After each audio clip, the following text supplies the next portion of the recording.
Vou falar e eu não sou. Boa tarde, queria agradecer a presença de quem está aqui, quem está nos ouvindo em casa. Boa tarde, presidente.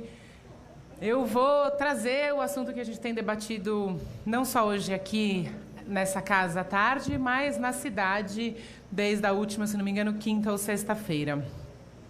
Mas quero começar trazendo um marco importante. No dia 18 de maio, a gente celebra o Dia Nacional da Luta Antimanicomial. É um marco na defesa de uma saúde mental baseada no cuidado, nos vínculos e na liberdade. A gente já falou aqui sobre esse tema, mas é sempre importante retomá-lo. Essa luta segue muito atual, especialmente quando a gente olha para as ações que vêm sendo implementadas aqui na região central da nossa cidade.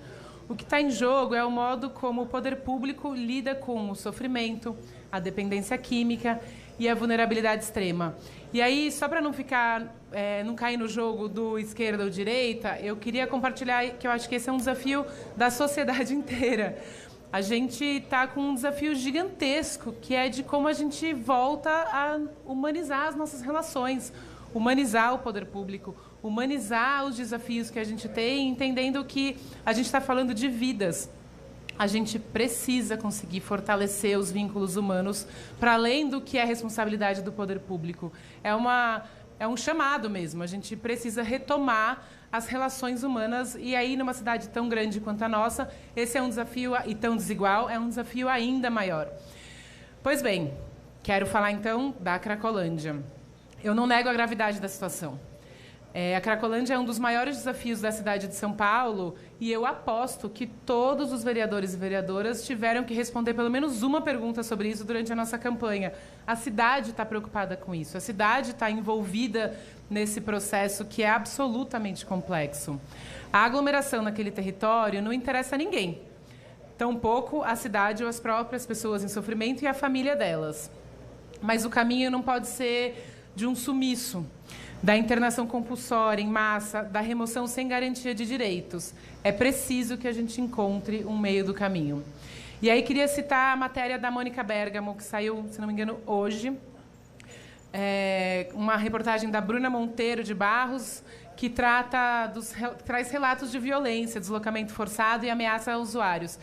E aí, de novo, não quero entrar no esquerda ou direita, porque no mesmo dia que sai essa matéria, também tem o lançamento do Superação no Estado, que é um programa que entendo que traz a complexidade que precisa ser tratada.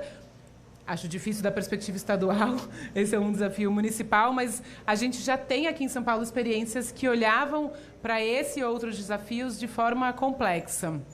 E quem sabe a gente possa resgatar um pouco dessa história. E aí tem algumas falas. Tomei borrachada, me jogaram no Capão Redondo e disseram, some ou vai preso. É legítimo que a população questione, então, aonde estão essas pessoas? Que destino foi dado a elas? Ninguém quer que elas retornem para aquela situação, viu, vereador?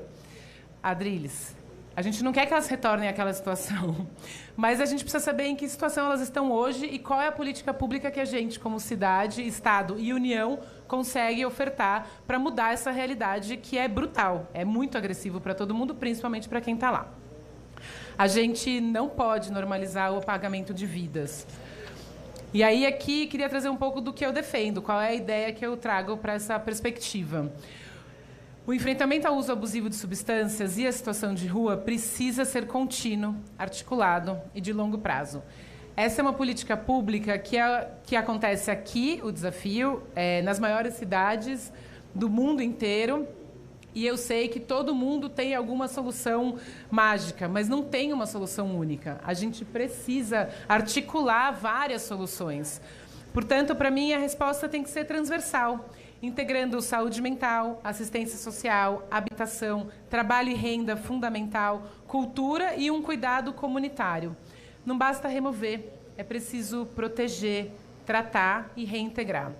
O foco deve estar, então, na criação de vínculos, não no uso da força como primeira estratégia.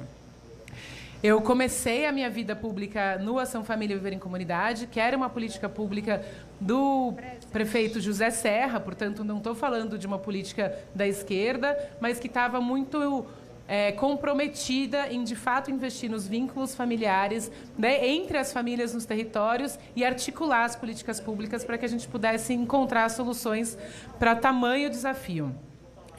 A política pública precisa, então, ser estruturada e contínua e não ações emergenciais e muito menos midiáticas ou para a gente ganhar like nas redes sociais. A gente está falando de vidas, e vidas importam. Estou concluindo. Portanto, pensando no meu mandato, a gente quer seguir cobrando transparência, ouvindo os trabalhadores da rede, nos colocando à disposição para pensar em políticas públicas junto ao Executivo e aos nossos vereadores e vereadoras, colegas aqui da casa.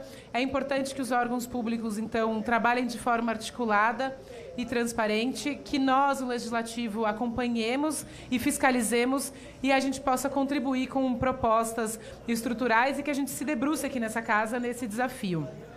Que o debate sobre a Cracolândia não vire palco de polarização, mas sim de construção séria de soluções, entendendo que a gente está falando de vidas e da construção de uma cidade melhor para todo mundo. Obrigada, presidente. Desculpa o abuso.